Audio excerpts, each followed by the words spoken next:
Hello, Facebook. Happy Thursday.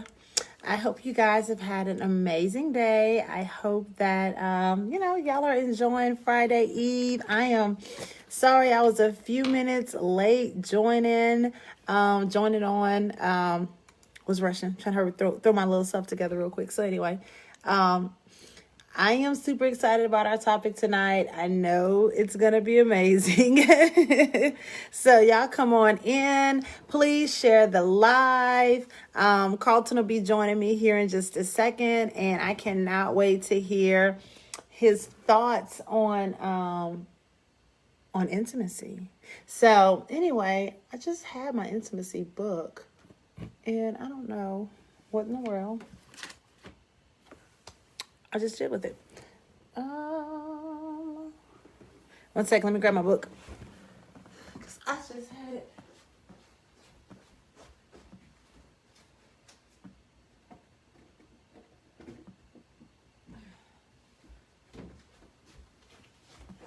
So anyhow, we're talking about intimacy defined. So this was completely Carlton's idea. So this is the book Intimacy. This is my book that is out now. I did drop the link in the caption for tonight. So if you have not purchased your copy, you definitely want to get it. I know Carlton's gonna have something to say because I made him hurry up and binge read. So anyway, make sure if you don't have your copy that you get it. And of course, I'm rocking a new fedora because if you do not know this about me, I love hats. So I always get excited when I get new ones in. So this is my time to shine, I guess you could say. So anyhow, please share live and just get ready because I'm telling y'all it's about to be up. I'm telling you because Carlton, I already know he about to come with something. I know. I just feel it. So hopefully you guys have had time to kind of get settled in and get ready for this conversation about intimacy defined. So basically, we'll be talking about what is the true definition of intimacy? What is the true definition? You gotta I had to make sure I did had to do my black fedora tonight with that red undertone and a red lip because it's just intimacy is just such a sensual topic. So you have to, you have to be prepared for, I have to be prepared for the look of everything.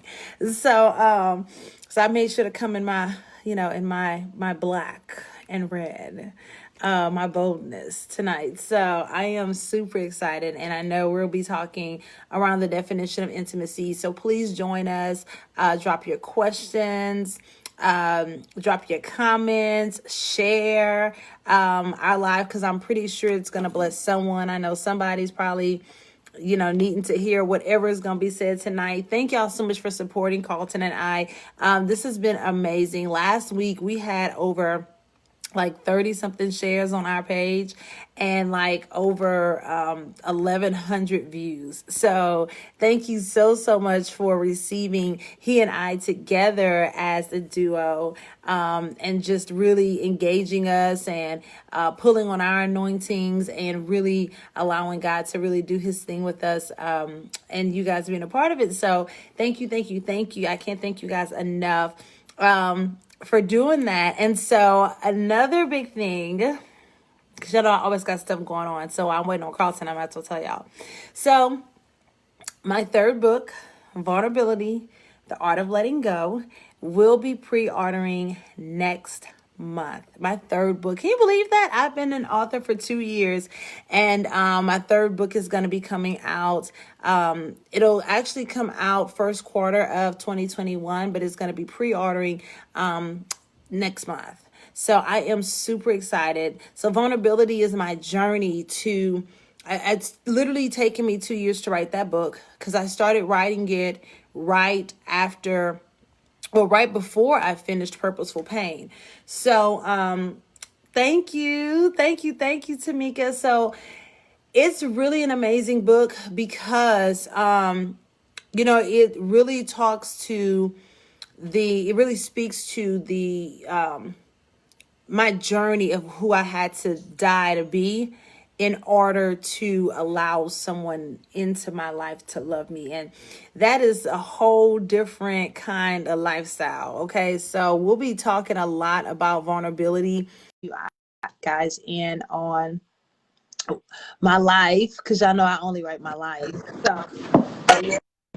So anything else? Laura, what's going on? Nothing much. Use my party No, you're good. You're good. now. So I was people that you chose our topic.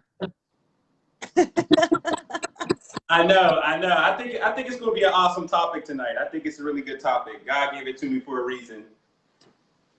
Correct. I definitely agree with you there. So I'm excited to see what he does. Um,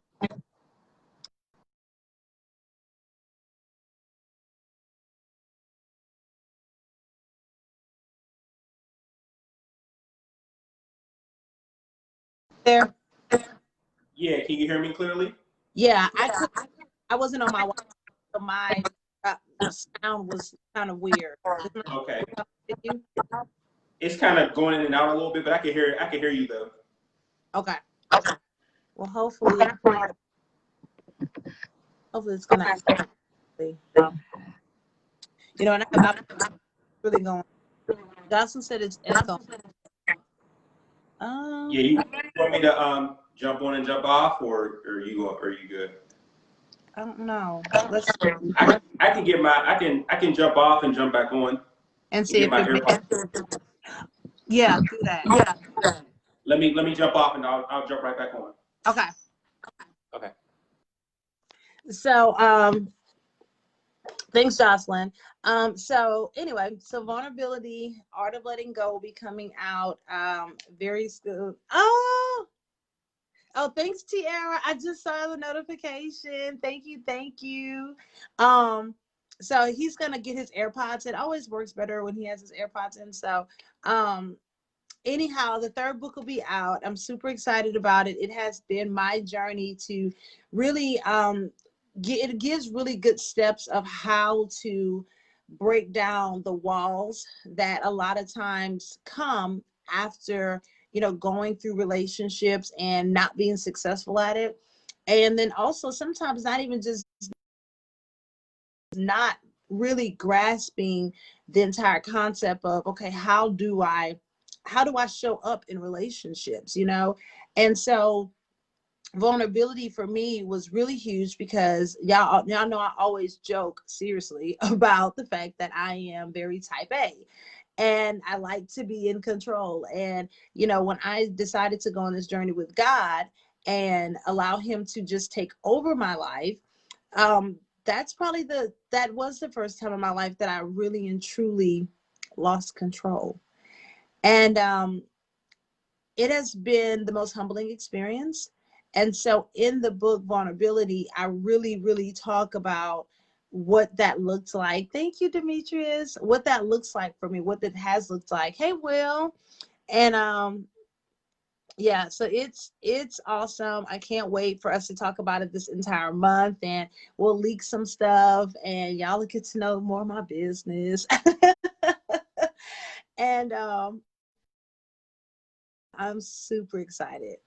Super excited. Carlton, are you there? Yes, I'm here. Can you hear me? Yes, and I sound good. So that means you have to have your AirPods. AirPods, it's the magic. Shout out to Apple. Shout out to Apple. Correct. Shout out to Apple. We're gonna need our coins for the shout out. The end.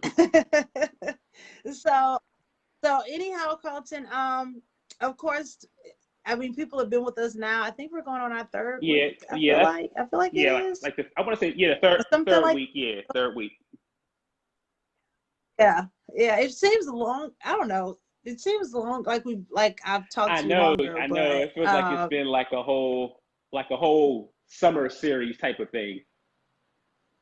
Correct. It does. I thought it was just me. Okay. Nah, not at all. So it definitely feels that way, but I've been enjoying it. And I just thanked everybody for sharing our live last week. It was a huge hit. And I'm excited to see what guys going to show up and do tonight while we discuss intimacy. So since you came up with the topic, I am going to throw you out there and let you talk. You kick us off intimacy defined. Right. Moment. Right. Well, Lauren and I, we were trying to figure out a topic on, what we wanted to discuss around take the conversation for our live topic tonight. And we kind of went back and forth, like, you got anything? Do you got anything? And it finally just kind of hit me, was intimacy defined, because there are various definitions of intimacy.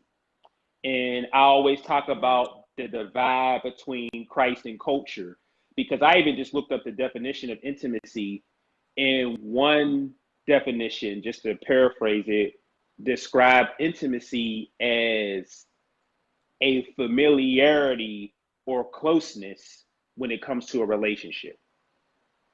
So that's one definition of intimacy. So I feel like that's more on the side of Christ, right? Just a level of closeness and familiarity in a relationship, right? There was another definition that was, I forgot it, the only thing that stuck out to me, it was especially sexual intercourse.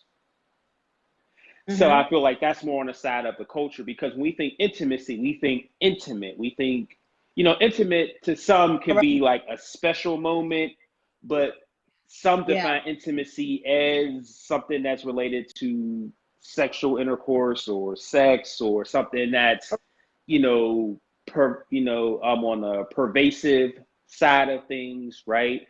So I wanted to actually get on here and actually define what intimacy is, and ultimately give some people an alternate definition. It's not just R&B music, cuddling, Netflix and chill, entanglement, me and somebody's son vacation, we laid up, that type of thing. That's not the only definition of intimacy. Intimacy is, to me, the first definition, which is a familiarity and a closeness in a relationship. And I'll start tonight's conversation by saying this. Your relationship with Christ, or your intimacy with Christ. So if we take this definition, our familiarity with Christ is going to determine every other relationship that we have. Because you cannot be unfamiliar with Christ but have strong relationships with everyone else. Your relationship with God is going to set the tone for every other relationship that you have. That's where I'll start tonight with. You have to have a familiarity with Christ, because not only is he the manufacturer of you, but he's also the creator of your spouse. And you have to get to know the creator. And I might have referenced this last week or on a different live, but if you want to get to know Apple products, you can't do it hanging around Android people. I cannot go to the Samsung factory and say, tell me the ins and the outs of an iPhone. Why? Because they're not intimate with Apple. They don't have a familiarity. They don't have a closeness with Apple. So they can't tell me. They can only speculate based off of what we've seen by playing around with the phone.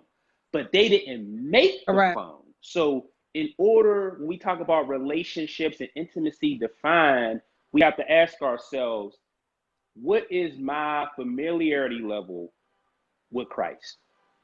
Because again, if I'm familiar with Christ, not only am I familiar with the creator of my spouse, but also the creator of myself. And even kind of goes into, I read, your book on intimacy. I thought it was really, really good. It kind of captured so many different angles.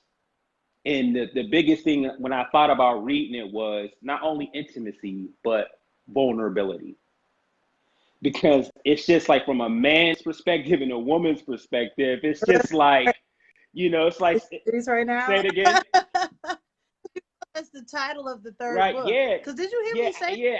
And I know that, which is crazy because I heard you say it, and it made me think back to the book. So it's almost like it's a continuation, because I feel like with a level of intimacy, there's vulnerability. So when it comes back to that piece Yeah.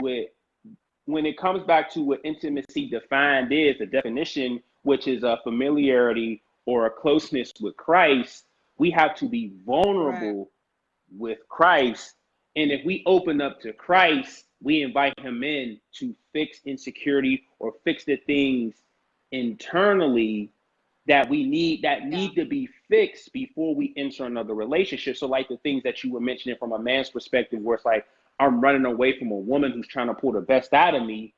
Well, that's not going to work if that man wasn't vulnerable with Christ first and allowed Christ, he invited Christ in to heal him internally. So again, he's ultimately, if he hasn't been vulnerable with Christ, he's not going to be vulnerable with his spouse. And it obviously works the same way the other way around. So intimacy Right. defined is a level of vulnerability. And that's where that closeness Mm-hmm. with Christ is. But again, if we are not intimate with Christ first, if we are not familiar with Christ, I mean, familiar, like I know we talk every day, I'm familiar with him, he's familiar with me, and we are spending that Yeah. intimate time together, then there's no, your relationships after that are going to lack a level of intimacy if Yeah. you're not intimate or familiar or close with God first. So that's where it would start. That's how I would want to open tonight's conversation, and kind of what shapes the, the topic of our conversation tonight. I love the way you brought that in so eloquently. Like I knew that you would. And like I knew that you would. And when I wrote intimacy, it was very funny because I started writing vulnerability, art of letting go 2 years ago. So that means I started writing vulnerability in the like right before I finished Purposeful Pain. So Purposeful Pain has 10 chapters. I started writing vulnerability, art of letting go in like the ninth chapter of Purposeful Pain. So I just started a whole new book. So I always knew that it would be a continuation, right? Intimacy was nowhere in at that season in 2018. Intimacy was nowhere in my conversation whatsoever. So when God allowed me to have the encounter of intimacy, which was completely unexpected, and he allowed me to write it from both perspectives as a man and Woman. as a Mm-hmm. woman, and be able to speak to both like spot Mm-hmm. on, because I had a lot of men that have read intimacy that see themselves Mm-hmm. in intimacy, and they have said to me, these are the words that I wanted to share with my spouse, or things that I have privately dealt with, but I didn't have the words to describe what it was, how to call a thing a thing. A lot of times people are afraid of the word insecurities, Yeah, yeah. and they just don't like what that connotation looks like and sounds like and feels like. And so especially for men, they'll shy away because you have a lot of women that's like, oh, he insecure, that's why he calling you all day long, he want to know what you're doing, he just trying to check on you. No, maybe he's concerned about your well-being because you're out at a certain time of night. Maybe he's concerned about, did you make it to work on time because your tire was looking kind of low, when you left for work. Maybe he just want to know, how Oh is your man, day? that's good. Like That's real good. when you get, Right. you see what I'm Yeah. saying? But we as Mm-hmm. culture, and even some of the things we've learned from friends or parents or whoever that influence is in our life, is, oh, if he doing all of that, oh, he's just trying to check, to see what you're doing, so that way he can decide what he gonna do, Right. or where he needs to, depending on where you said all those silly games that we play in relationships, right? And so intimacy really allowed me, like every book I've written, I live. So Mm-hmm. I lived like learning and knowing a person that I didn't know. And it was very weird. The whole setup was very weird, but it allowed me to write. And so God was like, no, intimacy needs to come before vulnerability. So he paused vulnerability. Intimacy came out in February. And he allowed me to go back to the beginning and say, no, you can't get vulnerable, like you said, if you have not been intimate with the Creator. Yeah. Because that's who tells us who we are. That's who tells us, whose we are and what we are really made of. And we are able to be naked and unashamed about the things that, bother us, or things that have held us back or have kept us back from being in the type of relationships that God has said we are allowed to have. A lot of people don't believe that they're going to have a Song of Solomon because they hadn't seen it. Yeah. And so people lose faith sometimes that a Proverbs 30 woman still exists, because all you seeing is twerking on the gram. And I gotta tap into something, Lauren, real quick. I gotta tap into something. Here's something, because you hit on a lot of good things and I have to tap into it. When you are not intimate with the Creator, meaning a level of familiarity and closeness, what's normal seems foreign. So, like you mentioned the example where a man, right? So, for example, we talk about the Ephesians 5 man, where he's instructed to love his wife the same way as Christ loved the church. Yeah. But if a woman is not intimate with the Creator, that type of love is going to look foreign when it's really normal. When that man is, like you said, when that man is checking, hey, you're tired, look a little low, I'm a little concerned, it's 9 o'clock, where are you? That type of love, that's a love that displays the love that is mentioned in Ephesians 5, where it's like that man truly cares for you, but you haven't spent time with the Creator, so that looks foreign because you're so used to the culture. You're so used to those 2 a.m. calls, right? You're more used to somebody just buying you bags, buying you gifts, things along those lines, but you're not used to someone making that call. How was your day? It seems foreign, but that's because you haven't spent time, or you're not familiar with the Creator. If someone was to use an Apple iPhone who's been using an Android their entire life, there's going to be things that look normal to us that look foreign to them. Yeah. Right? What's this FaceTime feature, right? Things along those lines is going to look foreign, but we have to spend time with the Creator, because again, or else what's normal is going to look foreign. And it obviously applies the same for a man as well. Again, if I'm familiar with the Creator, a Proverbs 31 woman is going to look foreign. Like you said, you're so used to seeing women twerking and being like Meg Thee Stallion and, all of these other city girls, right? So a Proverbs woman is going to look foreign. Like, what is that? A woman that wants to enrich me, a woman that wants to pour into me, a woman that wants to contribute to my purpose. It looks foreign to me. Why? Because I'm not intimate with the Creator. I'm not spending time with the one who created this woman in God's image specifically for me. It looks foreign because we're so used to seeing a certain thing. So that's why that intimacy piece is so important. I had to tap into that because you mentioned that, where there's just a certain level of, say it again. As you came down my street with that, and you're right, and it does look foreign, and and men are so used to getting taken advantage of. Used of, well, what you gonna buy me? Are you gonna pay for this trip, that trip, this bill, that bill? They're so used to being ATM machines that they're not used of a woman just wanting to pour into them, just wanting to, what I'm saying, pull out the greatest version of you.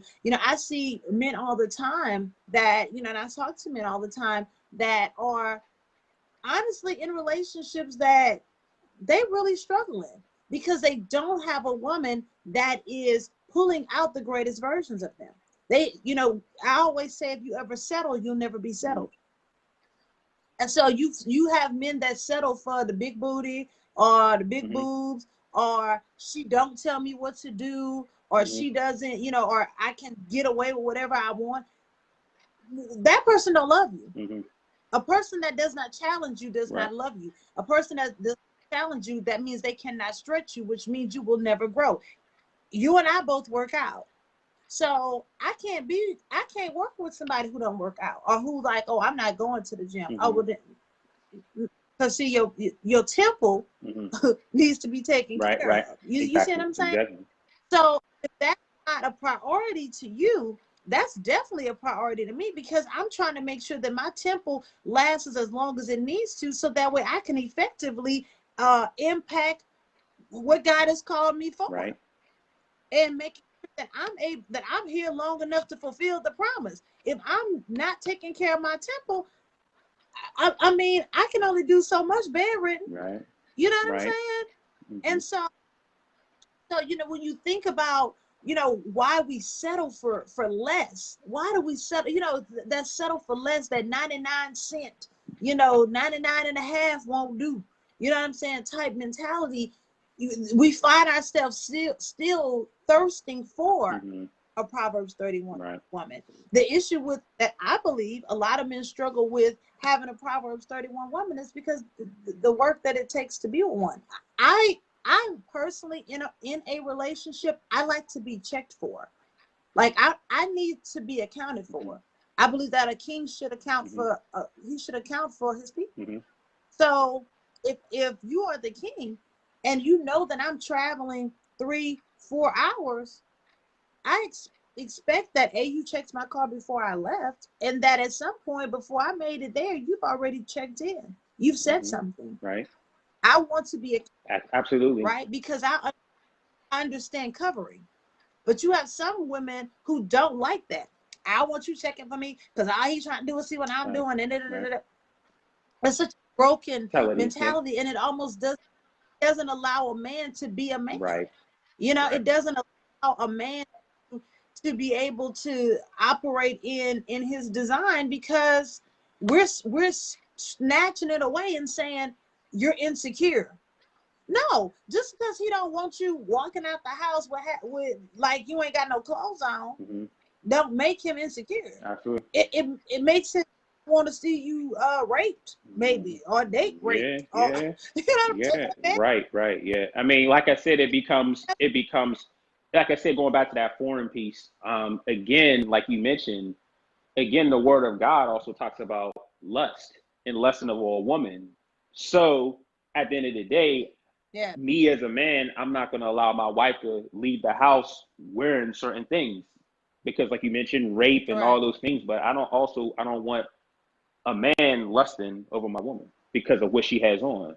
Because again, that man is a man before he's a man of God, that type of thing. Also too, like you mentioned, women want to be checked for and things along those lines. And it's sad to say, but contrary to belief, as a man, I yearn for the same thing, right? I want someone to check on me. But again, based off of the culture, we look at masculinity. He's okay. He's strong. But as we always say, who's strong for the strongest person you know? So that's where, for me, when I look for a wife, when I pray for a wife, I pray for somebody that, they could be that strong person for me when I'm having a weak moment, or I've had a long and drawn out week, right? So again, even as a man, even as Black men, we go through a lot, and you've seen what we've been through in 2020. And the thing about it is we need to be loved all year round, not when a George Floyd or a Ahmaud Arbery situation happens. That's when I see love the most for Black men, is when one of us has to be sacrificed. When Jesus already made the sacrifice. So why do other Black men have to be sacrificed? Why do they have to take their cross in order for us to be loved the way we should be loved?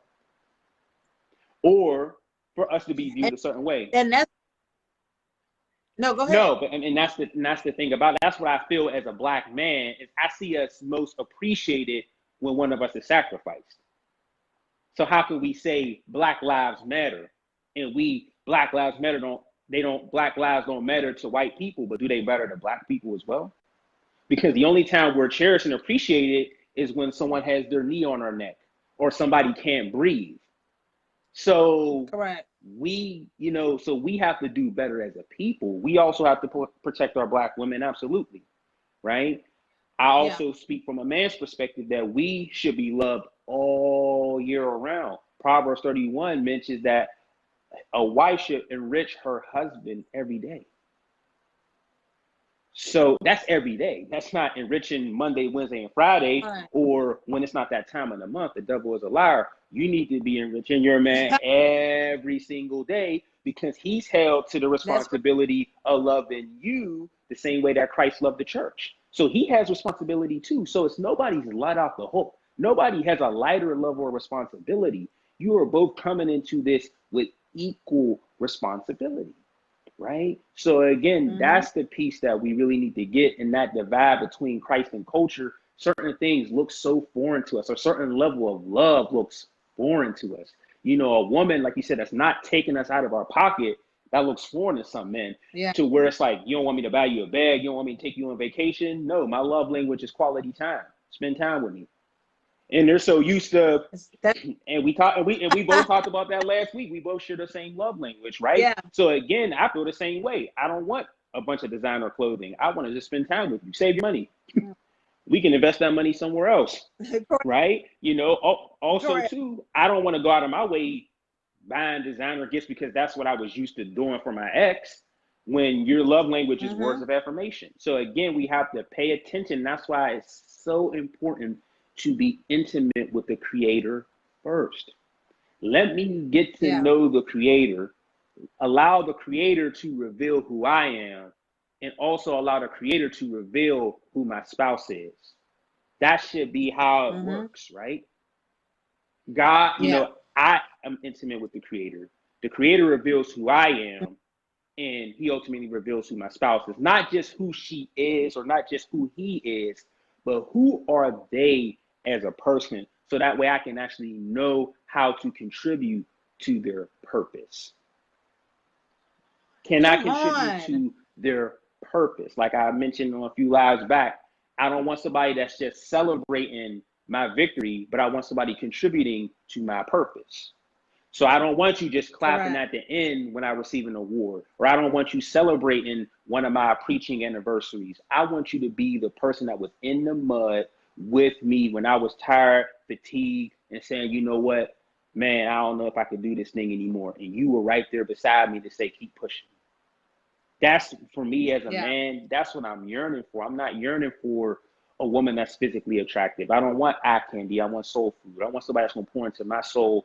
That's what I'm yearning for. And you know what, as men, a lot, some men, I feel like that's the difference between men and boys. Boys are gonna yearn for, candy. As a kid, kids yearn for candy, right? When we get older, we appreciate soul food, don't we? Right? When we get older, we appreciate food more than candy. When we're kids, we love candy, we love chips, candy, snacks. That's a boy mentality. As a man, you want to come home. As a man, you don't want to come home to no snacks. As a man, you want to come home to right. As a man, you want to come home to a meal, right? So again, as a man, men yearn for soul food. Boys are going to yearn for eye candy, because I know that eye candy can't pour into me in a difficult season. When all you do is look good, the devil is a liar. That ain't helping me write a sermon. You looking good, or when I gotta fly back and forth and preach, and I gotta do a live, and I gotta do X, Y, and Z. You looking good is not going to be enough. So again, and it obviously works the other way around. Buying gifts for your wife might not necessarily be what she needs in this season.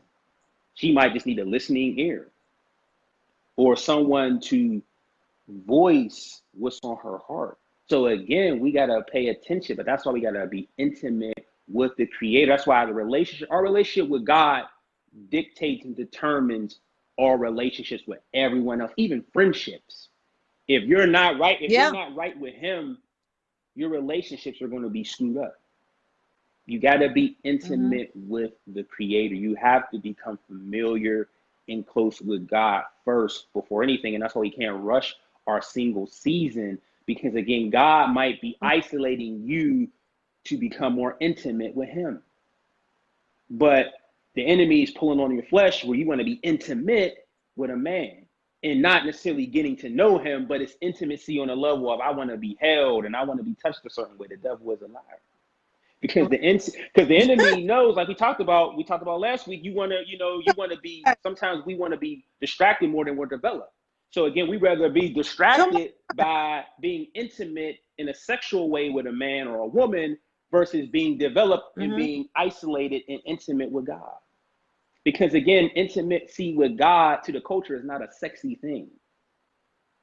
It's not. It's not at all. It's not at all. It's the complete opposite. But again, that's why we gotta be mindful of that divide, Christ and culture, Christ and culture. I bring it up a lot. I might sound like a broken record, but there is a divide between Christ and the culture, and we have to determine what side are we on, because we can no longer hang out in this middle area where we're trying to get intimate with Christ and we're trying to be in tune with the culture. It doesn't work. You got to make it. You got to make a decision. I'm either going to be in tune all the way with the culture, or I'm intimate with Christ. You can't do both.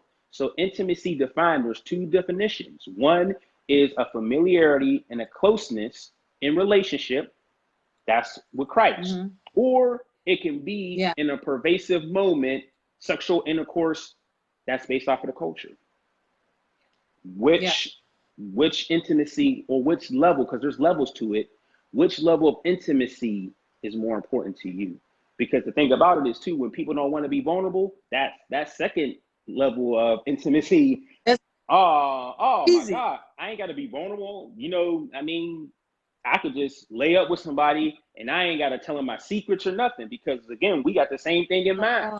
I ain't got to open up. I ain't got to be vulnerable.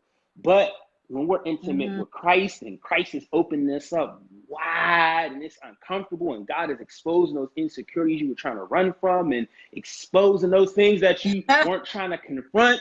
Woo! That hit you. That hit you. Say it again. That you didn't want to deal with. So again, that's why so many people gravitate toward the other intimacy where, hey, if I can just lay up with a man or a woman, I'm cool. I ain't got to expose myself, things along those lines. But again, when you're intimate with Christ, and then ultimately when you're intimate with your spouse, like you wrote about, to where it's like, I got to tell you about insecurities that I had. I got to tell you how I truly feel, right? I got to tell you what I was running from. I got to tell you where I came from. For some men, especially, that doesn't come off as masculine. So they hide behind the other intimacy, because I want to be masculine. Right. I want to be, because the culture is, hey, as a man, if you are being intimate with a lot of women, you're the man to the culture, but not to Christ. So, and which one are you, and at that point it's like, which one are you feeding? And, women, what I have learned in this journey, I know for me, it's really important to have security. Women have, in order to have a true vulnerability and intimacy, there has to be a place of safety and security. And a lot of times for women, that's hard. Black women, very hard. Black women are not raised to trust Black men or to trust, period. We are told you need to be independent. You need to be able to take care of yourself, because you never know, that man will go. He ain't gonna do what he need to do. I remember my dad telling me, if you need people too much, they will treat you like you need them. So it was very hard for me, even during the years that I was married, to allow him to feel needed. I didn't really know, like, what you mean you want to feel needed? You want to take the trash out? Like, what? I need examples, because I don't know what you're talking about. And you would think, as intelligent as I am, that I understood, but I didn't. But that but that fear of acceptance wouldn't allow that vulnerability to show up. And so a lot of times we stay stuck in our own cells or stuck behind our own walls because we're too afraid of exposure. But the wound never heals if you just walk around with the Band-Aid on it. And so, that's why intimacy to me is such a heavy topic. Am I right? even my writing and reading it, it was heavy. It was always heavy. Every time I wrote it, it was heavy, a very heavy feeling, because intimacy is that heavy. You know, when I got to start telling you the good, bad, and ugly, that's heavy, because I don't know the safety and the security pieces is like vulnerability is like walking out on a plank, but you don't know what part of the plank is weak, and you just putting your weight on it. And the entire time you're kind of preparing because you're thinking, okay, at any point, I'm gonna hear a crack and I may just fall at any point.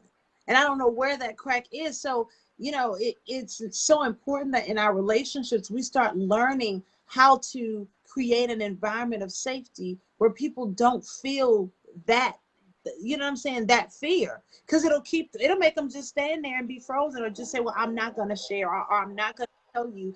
And, you know, depending on what you're willing to share or not share, that could be detrimental to the relationship. I mean, and the thing, going back to the safety piece, again, it goes back to the manufacturer.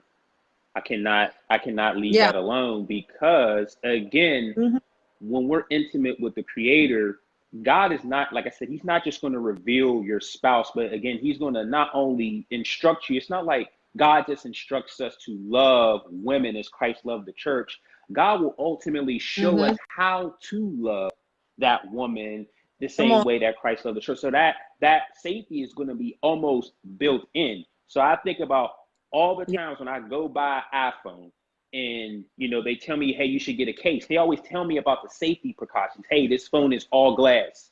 You should get this case. And they know exactly about the case, the size, you know, the brand. They know everything about protecting the phone, right? Because again, they are experts in that area. So again, if we want to make our women or make our men feel secure, then we have to go spend time with the one who created him to know what will make that man or woman feel secure. Because again, it's different for everybody.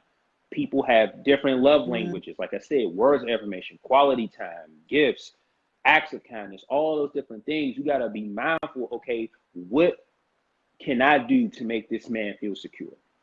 Or what can I do? What can I do to make this woman feel secure? Now, that's not to erase insecurity, because sometimes we get that mixed up, because sometimes people are expecting a man to erase a woman's insecurities. I was having a conversation with someone where it was talking about, like, you know, you have to almost accept a woman or a person with all of these flaws. And I was just trying to break it down to her, like, there are certain flaws. Don't get me wrong. You will never come into a relationship perfect, but there are some things that gotta be worked out. Like, there are certain things that has to be worked out, versus, you know, this person that was mentioning, well, you got to put it on the table. Here's all my broken areas. So be sensitive around them, tiptoe around them. The devil is a liar. Now, granted, like I said, I couldn't push it that far, even though it was a coaching call and things of that nature, but I also know that there's levels to it, to where people can only understand certain things, right? So again, I'm not about to have somebody come to me with a bag of brokenness, put it all on the table and say, hey, don't touch this area, that area, that area, that area, that area, that area, that area. And I'm like, what the heck are we doing? It almost reminds me of the car example I always bring up. We go to the car lot, and the car, you know, the car salesman is telling me this car needs brakes, it needs rotors, it needs air conditioning, it needs gas, it needs new tires. At some point, it's just like, okay, well, until you get those things fixed, this car should not even be sold. Until you fix those things. Granted, we can't change the mileage on the car. Maybe there are some, you know, hey, there's a little bit of a crack in the leather. I understand that. Hey, maybe there's a couple of nicks on the side. I got that. That's okay. But tires should be good. Hey, the tires are good. The AC works. The heat works. It does come on, right? The brakes good. The rotors are good, right? So it's like I can feel comfortable. Hey, it's got a couple of little nicks on it. But hey, if I buff them out, get a little paint, whatever the case might be, I'm good to go, right? So again, we can't just bring a bag of brokenness and expect a man or a woman to fix it. The devil is a liar. There are certain things in our single season and within that liminal space that we have to fix certain things before we enter another relationship. Because again, what's going to happen is that man or woman is going to irritate that person's insecurities. Why? When something gets irritated, it's because it hasn't been healed. And when you know, Correct. and you know, like you said, you train, you work out. I know when I have an injury that I haven't healed, there are certain things that bother right off the bat. Like I've been having this knee problem Mm-hmm. right here, right? I think it's called like the tibial tubercle. You know, Yeah. it's been bothering me for the last 2-3 weeks. But the fact that I could be transparent that I haven't been icing it the way I should have been, as soon as I start running, I gotta fight through it. I gotta fight through it because I haven't taken the time to heal and ice it and treat it right, so that way I can run without pain in this knee. I've been just tolerating it, and sometimes we just tolerate our insecurities and get used to that pain. On. We just tolerate our insecurities, and we're expecting a man to come in as like a knight in shining armor. He who finds a wife finds a thing. You're expecting this man to come in with a cape on his back and just erase all those insecurities. That is your responsibility. You got to handle that before you date somebody. Insecurity should not be in your next relationship. I mean, residue at the worst, but insecurity should be. I need to take insecurity, like I said, as an inward confidence about who Christ created you to be. So if you lack that, that's where intimacy comes into play. I need to become more Yeah. familiar with the one who created me. God, reveal who I am.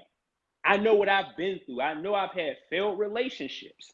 I know I've gone through so much, but God, reveal and remind me of who I truly am. Who did you create me to be? And I remind women, and even like just the post that I used that featured you turned out amazing, right? Where It it did. said she was created in the image of a perfect God. That's a reminder that you were created in the image of a perfect God. Why are you insecure? Why do you lack confidence when you were created in the image of a perfect God? I don't care how many people broke up with you. I don't care how many people cheated on you. I don't care how many jobs you got turned down. I don't care what your credit score is. I don't care what clothing brand you wear. You were created in the image of a perfect God. Until you fully understand that, insecurity is still going to be an infectious disease inside of you.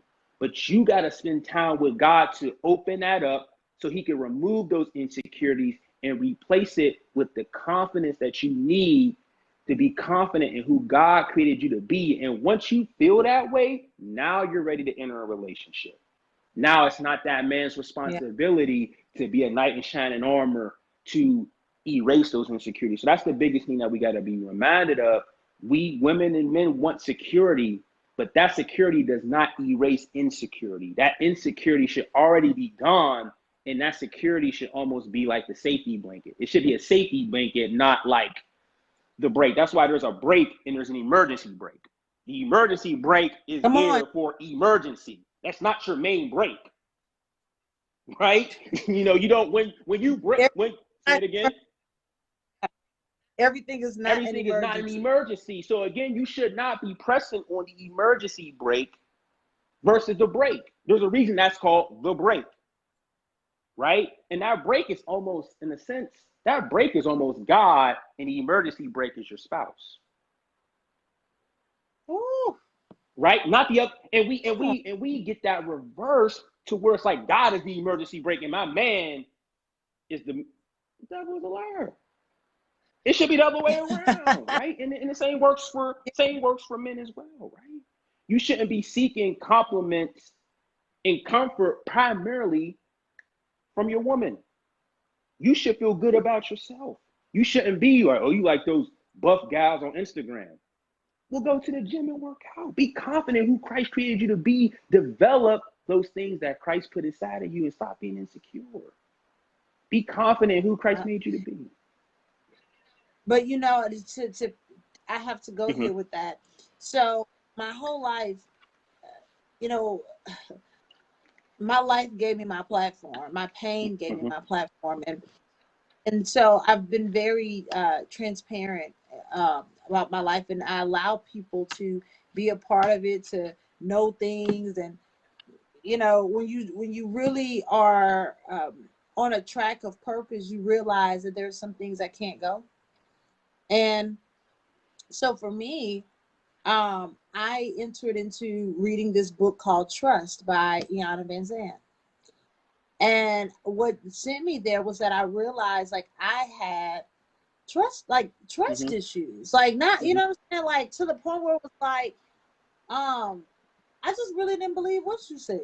You know, like I mean, you say you're gonna do that, but you know, you say one thing, but you don't do it. You know, that I don't know if that's a cultural thing, but in this dating season world, people don't do what they say they're gonna do. That's like my number one pet peeve in the world. When I told you I was running late, I told you what time I was gonna be on. I guarantee you I text you either at 8:05 or before and said I'm going live. Absolutely. Because I told you I was going live with 8:05. I told you before 8 o'clock that I was running late. So I'm a person of my word. If I say we're gonna do this every week, you know we're gonna do this every week. But in all of that, I found that the issue was not trust issues of the other person. It was me struggling. I had some issues where I needed to allow God to work on me trusting myself. See, a lot of times when there is no manual on how to do a thing, it concerns us when it's going to happen because we're like, well, what the heck are we going to do if this happens? You know, it's like you say all the time. You've said several times in this live tonight, you got to go back to the creator. So then you got to go back to God. Okay, God, what do I do when this person disappoints me? Or if I assume that it's an intentional disappoint, or, you know, because I'm very meticulous and calculative about every single thing that I do. Everything that I do has some form of strategy with it. But I have found that most people are not like that. You know, most people, they winging it. You know what I'm saying? Like they're not intentional about their time or about their day or about how they plan out their day. Like I can give you my schedule for the rest of the month and say, okay, find time to place yourself in this in here. This is a schedule. Find where you want to place yourself. This is what we have, you know, and I had to really start working with my own trust and asking myself, like, do you trust yourself? Do you trust yourself that if this does not work out, that you will be okay? What does okay look like and feel like to you? And really start working with how do I handle disappointments? Because I'll be honest, you disappoint me one time too many, I just cut you off. I can't handle inconsistencies, like at all. And I was sharing with one of my girlfriends, I was like, you know, for me, dating, people are like, are you dating? Are you dating? I'm like, purpose dating is just a little different. Like, you don't just DM somebody. It's, you know, it's just a little different. And y'all, please share this live too, before I forget to say that. But I would really prefer to be in a long distance relationship. Couple of reasons. A, you have to be intentional about it stretches. You can't just run by and be like, oh, hey, I was over by the neighborhood real quick. See, that's not intentional. That's not intentional. You have to plan for it. And then you may have to save for it depending on how far we are apart. Right? Because you may have to catch a may not be, look, I can't come to Philly in the car. It's gonna take some days. Right. So, you know, I'm looking for effort, real effort. See, Proverbs 31 woman, just as we are full of things, we're also simple. There's little things like I said earlier, I want to be checked for. I want you to ask me things about my day, and not just little simple things like what you doing. No, how are you feeling? Are you resting? I'm a person that almost doesn't sleep that much, you know. So you ain't be concerned like, well, when do you sleep? Do you sleep? When you sleep, is it fulfilling sleep? You know what I'm saying? And just really wanting to get to know that person. And I don't believe in all these rules like, well, he needs to text first, or he ain't like.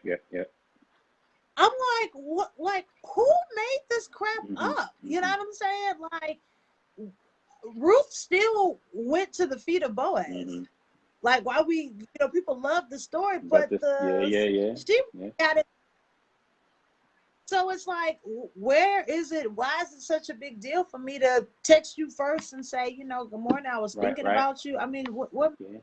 know that he's being thought of, that he's, that I'm listening. How's your day? What do you have planned? Okay, and you never know if I know what your love like.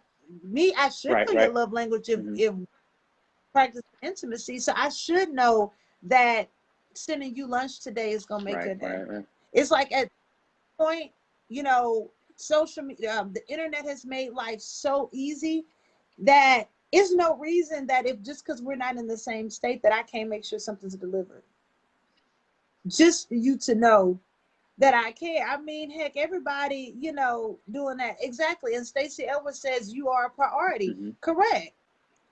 People want to know that they are a priority, but we struggle so much with the latter definition that you gave of intimacy that we default to it. Mm-hmm. And I just think that's just so discountish. And I struggle with that. People will do what they want to do. I always say, for a long time, especially in my broken season, I was one of those ones that let I always trust that you're gonna do what you want to do, because what you want to do is what you make first and what you make happen. Right. So, so my margin of error be like right here, and I have to be able to give grace, but not reduce my standard, and that's a balance. Because sometimes people feel like if you start giving them grace, oh well, then you should just let me slide all the time, and it's like, no. I can say, okay, this one time you were late, but you can't just be late every day. I managed people for like 7 years. I wrote up a lot of people, because you're not gonna just be coming late every day. Like, we still have other things to do. We still have to get this branch open. There's money that still has to be counted. Like, there's other activities that still have to go on, whether you are here on time or not. Mm-hmm. And when you're not, it's putting a strain on the other people that are here who have other job functions.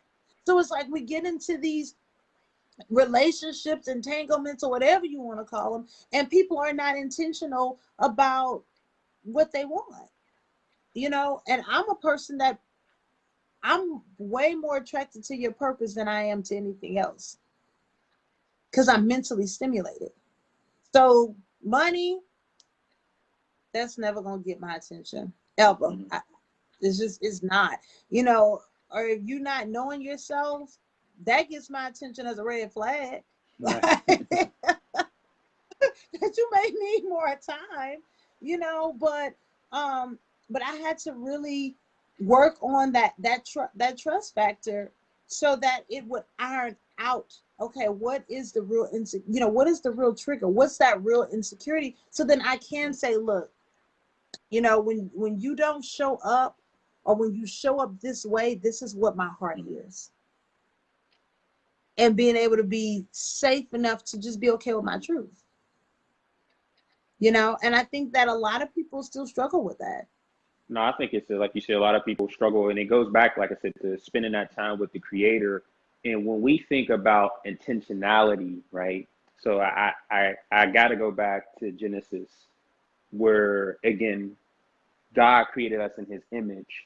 So when God created us in His image, this is in His image. This isn't like God created us to be somewhat like Him. It's like He created us in His image. He created us with Him in mind.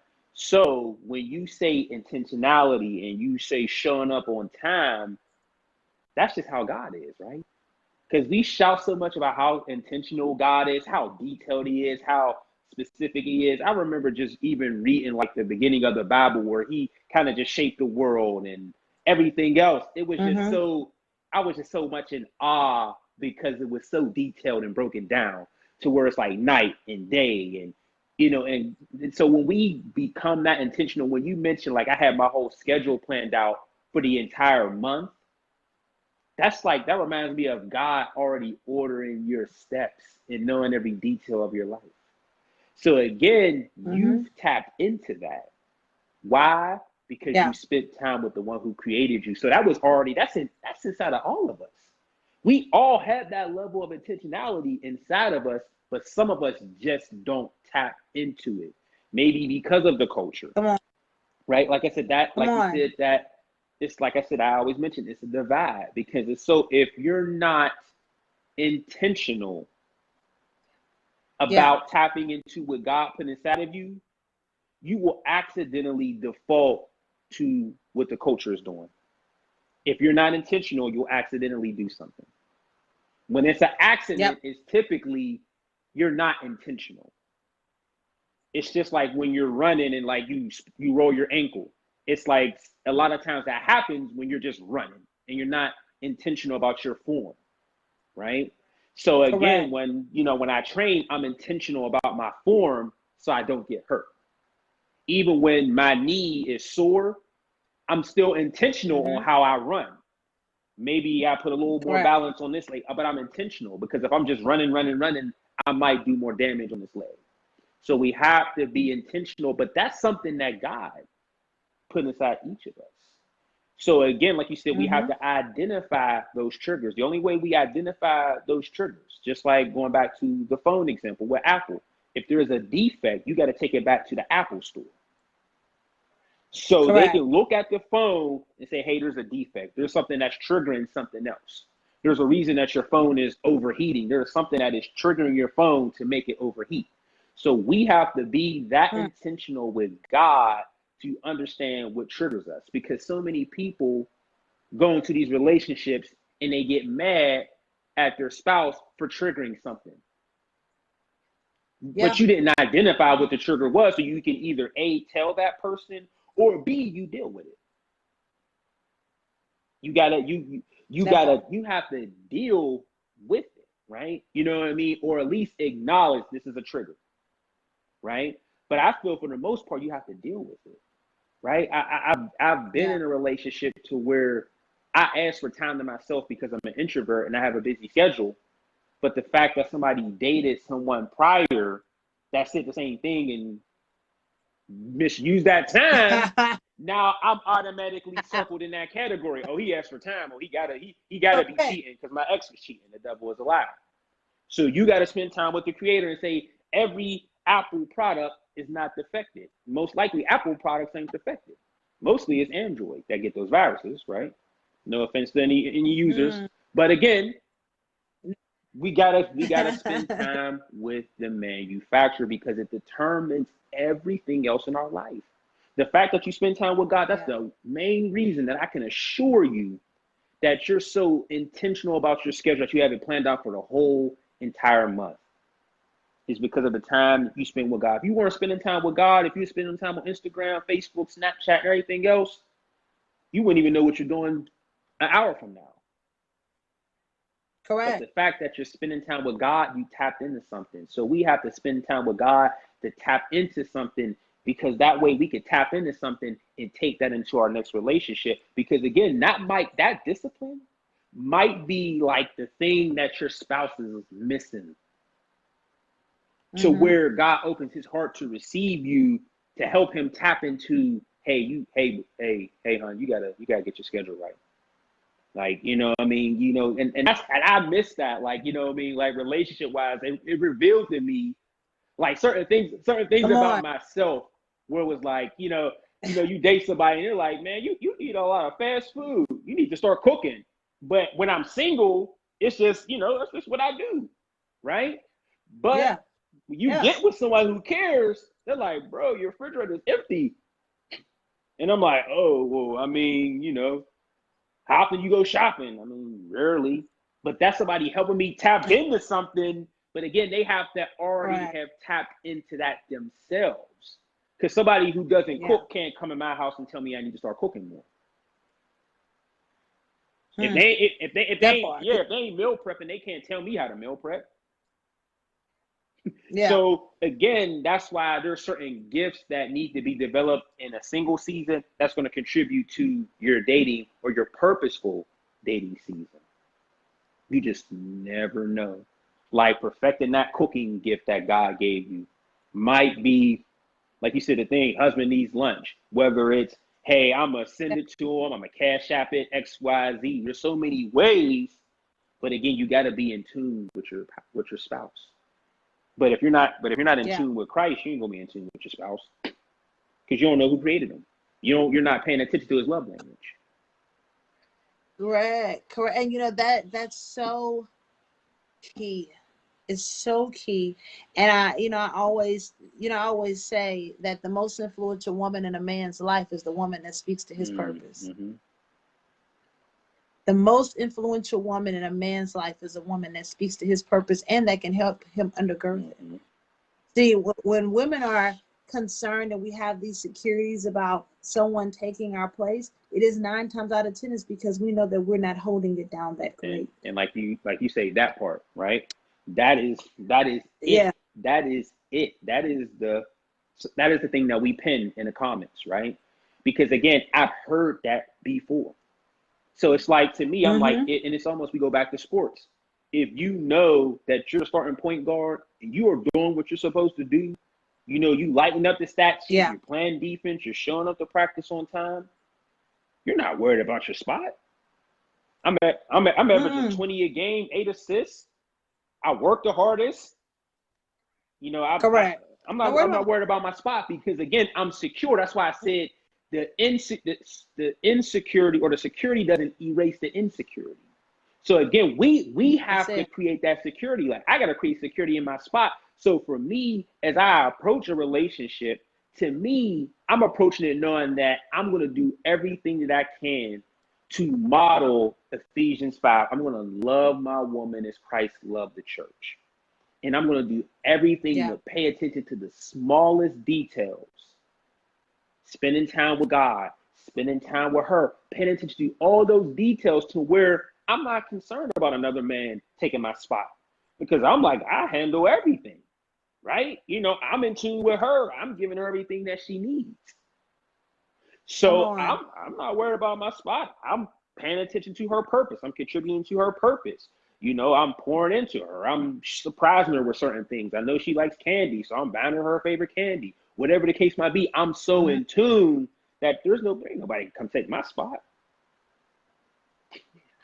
I remember this guy that I was conversing with at one point, and I said to him, because he lived out of state, and I'll never forget saying, it was like his birthday time or something, and I sent something for his birthday. I'm very big on birthday, and so he said, well, hey, I'm gonna be going out or eating with some friend or something, and it was a female.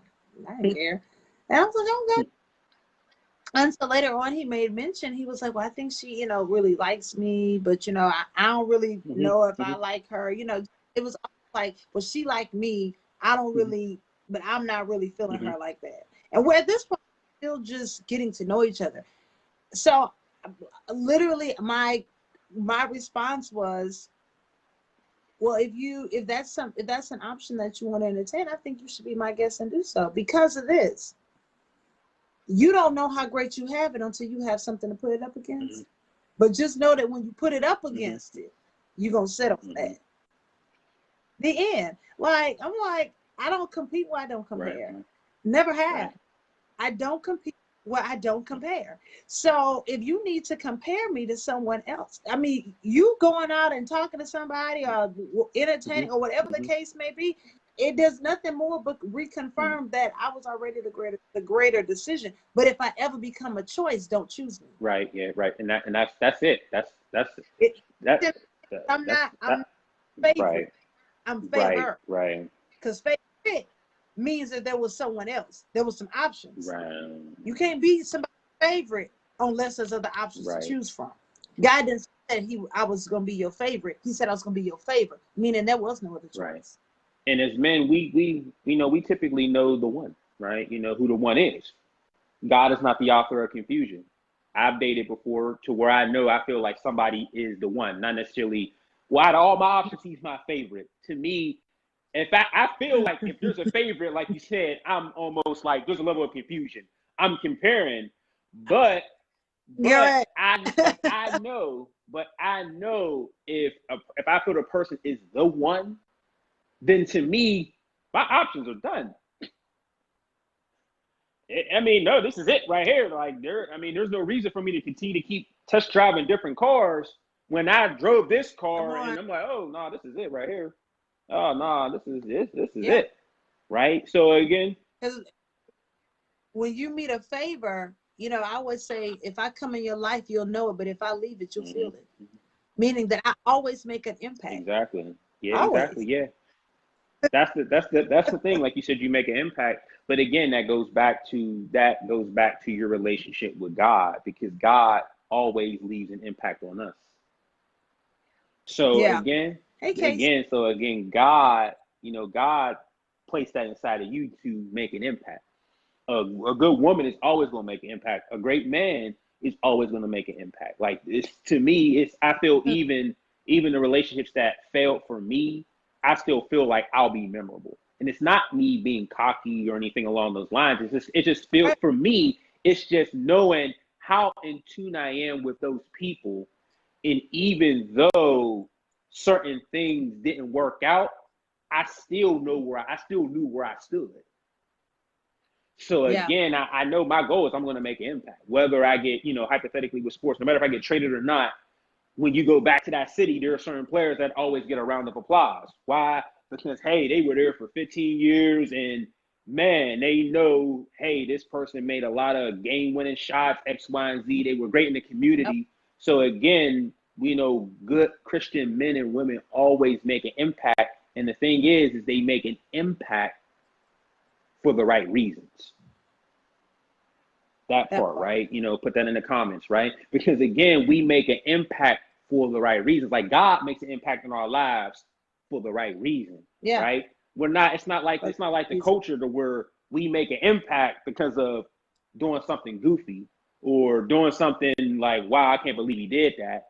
We make an impact on like, man, that was a good person.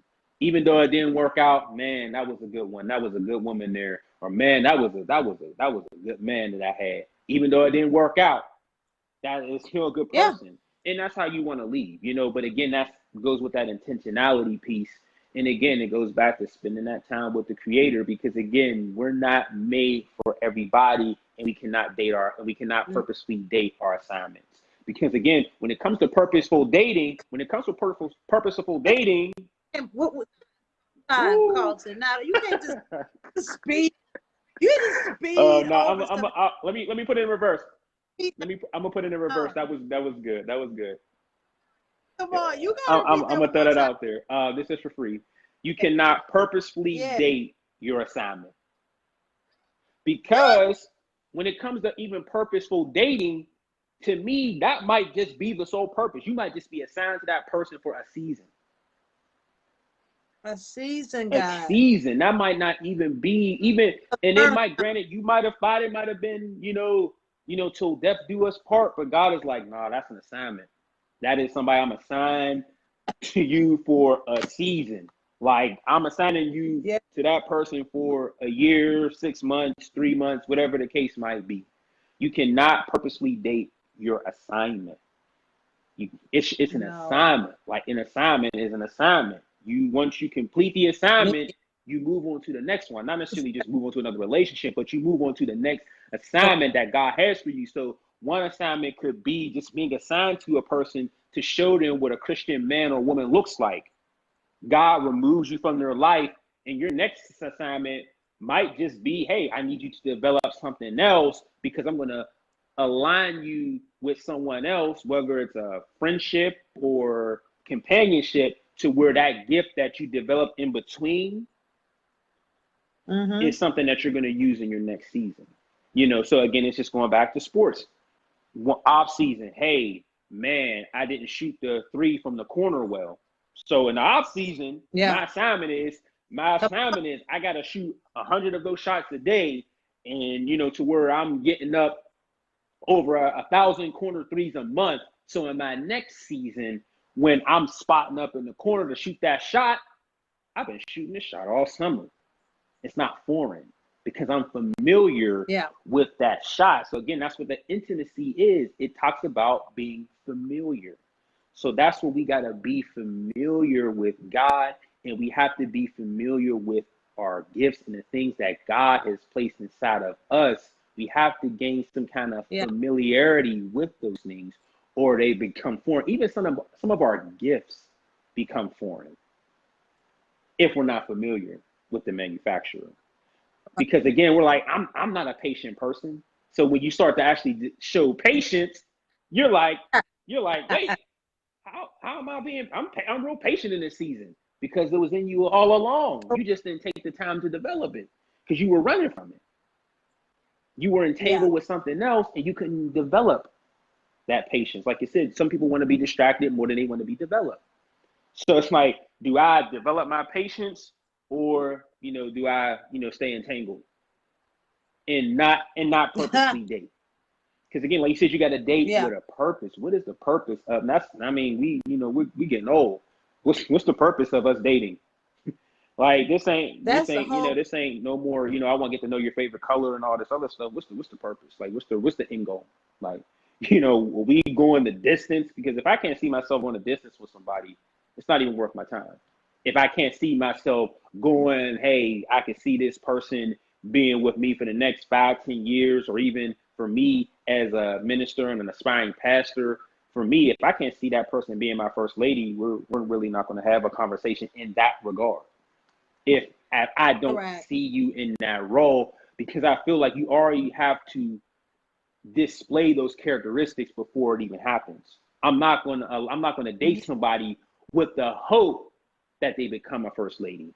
You already have to have that already in you, or develop, because it's already in you. You have to have it developed, because God already placed certain things inside of us, but they're just not developed. So that's why we have to be intentional in our single season and develop our gifts and develop the things that God has put inside of us, because we never know what we can develop, because everything that God is, we are too, because he created us in his image. So again, God is not going to make something in Lauren and say, well, I'm gonna keep that for myself. That's not God.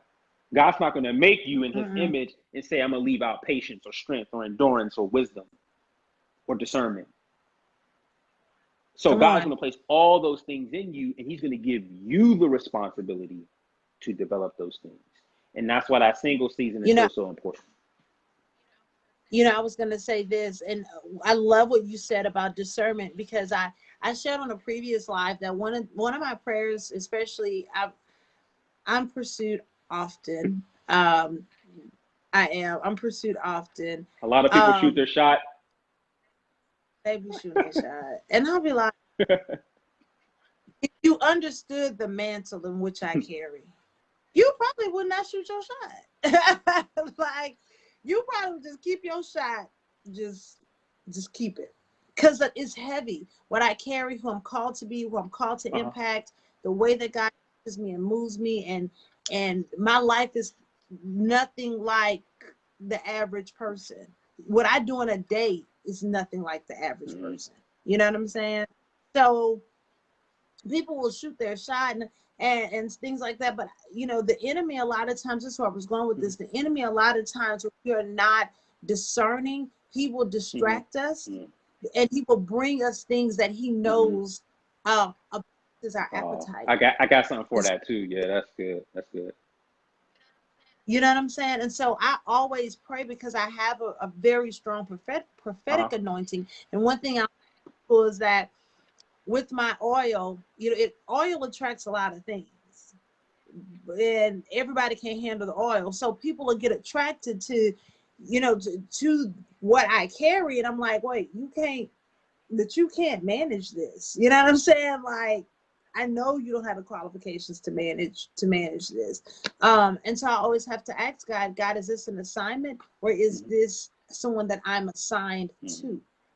Or they're assigned to me? You see what I'm saying? Like, is it an assignment for me, or is this a covering? Because I need to know the difference, because the enemy will try to make, the enemy like, well, it's a roof, but it ain't a roof for my house. You see what I'm saying? That roof need to be a manufactured house. That roof may not be on my house. Exactly. And so don't discern, the enemy uses that as his time to come in and, excuse me, manipulate us into falling or giving up our purpose. Exactly, and that's good. I mean, it goes back to intimacy, which we're talking about tonight. That closeness with God, for God to reveal, like you said, is this an assignment, or is this a Yeah. person assigned to me to pull and help me develop my purpose, things along those lines. And I tell people often that the enemy hears your prayers too.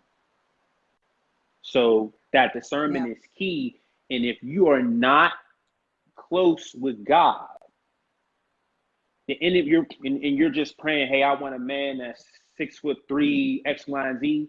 God will send you that man, or that man will be sent to you, and you're like, oh my God, this is him, God. And God is like, that ain't from me. Open up. Exactly, that ain't from me. But it's what you're seeking with your eyes, not with your heart. Yeah. So again, we gotta be mindful of that, because that's why we find ourselves in these entanglements, because the enemy done sent us something that we've been praying for. Now we entangle. Or settle Exactly, because again, you'll settle for it because it looks like what you envision. So we gotta we gotta spend time with the Creator, and we gotta ultimately pray for that discernment to really discern, is this an assignment, or is this someone assigned to me? Also, too, we got to go one level deeper. What is this a person assigned to me for? Are they assigned to protect me, cover me, for me to pull into them? Or was this the enemy overhearing our prayers, or the enemy looking at our list of what we're looking for, a man and a woman? And the enemy like, okay, I got one for him. Because if the enemy can't destroy you, so he'll distract you. Yeah. So again, enemy can't take you out, but I am going to distract you from who God has for you. So I know the enemy preys on people who are vulnerable and who are so yearning for a relationship, like, God, I'm ready for my man, and God, I'm ready for my woman. And the enemy is hearing that, like, oh, I'm gonna send them somebody exactly what they're looking for. And as soon as that thick girl come up with long hair, it's like, oh yeah, here she is. And but if we're intentional with the Creator, my first question is like, God, is this an assignment? Or give me discernment. And I can feel just based on conversation, body language, I could tell if it's the one, or that's the enemy. I can tell. And it's not even like I'm not a prophet or anything along those lines. It's just me paying attention to signs and God just giving me wisdom and discernment. But I also learned that because of failed relationships. Yeah. So again, now God is using my failures to my favor, because now I'm paying more attention to certain things. Like, is this an assignment, or has God assigned me to this person, or X, Y, and Z? I'm paying attention to all of those things, but that's because I'm spending time with the manufacturer. Like, God, is this the one that you made for me, or is this the enemy hearing me pray to be a husband, and he's sending someone that he thinks looks like my wife?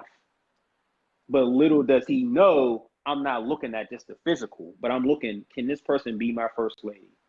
Can this person pull things out of me that I'm not able to pull out of myself alone? Can this person contribute to my purpose? All of those things. And if those aren't check marks, there's really not a conversation. So again, we got to be mindful of that as men. If we are being led to a woman, again, is this woman polishing her treasure, or is she giving you her treasure as soon as she sees you? That's going to help with your discernment. Because if she's giving you the treasure as soon as you say hi, that ain't it, bro. I'm telling you, that is not it. Because it says, he who finds a wife finds a treasure. Not he catches it as soon as she throws it. Right? So right. So we're not running a play. So again, when I meet a woman, is she polishing her treasure? Is she polishing who God created her to be? Or is she giving me her treasure like, hey, here's my treasure, I've been waiting on you? Devil is a liar. That's not it. Same thing, for a woman. When a man is led to you, does he discover the treasure in you, or is he seeking your treasure? Come So on. again, that's a man, boy mentality, woman, girl mentality. Like I said, city girl, proverb woman. What side are you on? Oh, Which that's side are you good. on? Yeah, That's like I my said, yeah, God. we know. I mean, we're not. We hear what city girls talk about. They're not talking about proverbs. They're not talking about enriching a man, right? Not We're talking about say it again. they're talking about prophets. T Profits. exactly, right? And that's exactly what they're talking about, right? They're talking about what they can get from a man. Proverbs Correct. woman is How to manipulate. exactly. Proverbs woman is how can I enrich this man? City girls are what can I get out of this man? So it's like one wants to get, one wants to pull from, and one wants to pour in. So Yeah. which Which one are one are you? you? Also, too, as a man, which one are you seeking? Somebody who's pulling out your pockets, or somebody's pouring into you? Which one are you seeking, bro? Which one are you seeking? For me, I don't want nobody pulling out of my pockets. I want somebody pouring into me. I yearn for that so bad. I want someone to pour into me, not somebody that's pulling from my pockets every time they get it, every chance they get. Even if I'm making X amount of money, even if I am a millionaire, I don't want you pulling out of my pockets more than you're pouring into me, because that goes along the line. Yeah. That goes along the lines of you're celebrating my calling more than contributing to it. You're reaping the benefits. You done reap the Come on. benefits of me standing up, blogging and writing and practicing my sermon and doing these lives. And even before this live, I had a headache, and you weren't there in those moments. But you wanna, To late. but you wanna celebrate. You want Louboutins and all this other stuff, because that's what the city girls are talking about. I need a Proverbs woman that's gonna enrich me, that values her work, right? What side are you on? We got to be mindful. There is a divide. Christ and culture. Christ and culture. That's the biggest But divide. is that one of the things that I hear often is that most men are attracted to a woman's Oh, confidence, absolutely. her Oh yeah. ability to Absolutely. be, Absolutely. for her to be it Mm-hmm. Mm-hmm. unapologetic and not trying to manipulate or change up her way depending on who she's around. So I always tell women, be yourself. People gonna Mm-hmm. deal. Either he like it or don't. Either way, you're going to be okay. I'm going to read a couple of the comments that we've had tonight. Stacey Edwards has me cracking up. She said, the more time you spend with God, the clearer the insight Uh-huh. will be. That's God's standards, and iron sharpens irons. And Demetrius Payne was saying about counterfeits.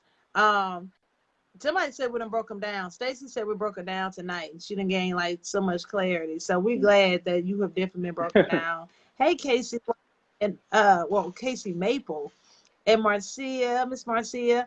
But I definitely feel like, I feel like people want that higher being that's gonna stretch Mm-hmm. them. They just don't want to do the work of what it takes to have Mm-hmm. them. And when you are so intentional about who comes into your space and Mm-hmm. who gets who to influence, because the person that you choose to be your spouse, that person has great influence over you.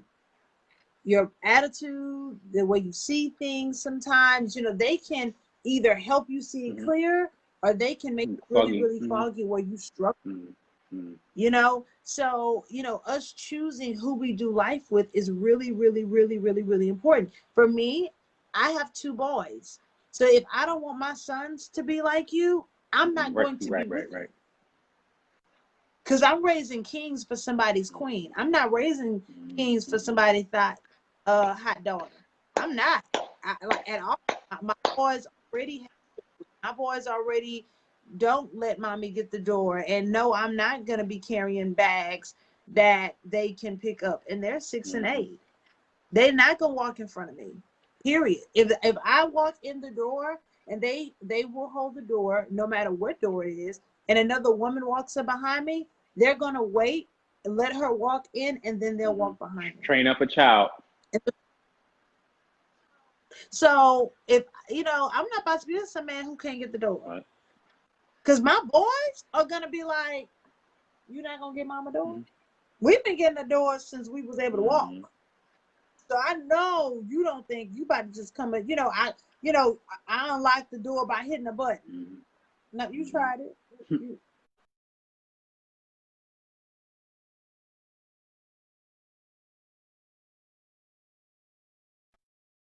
want to be cherished. That's what I'm saying.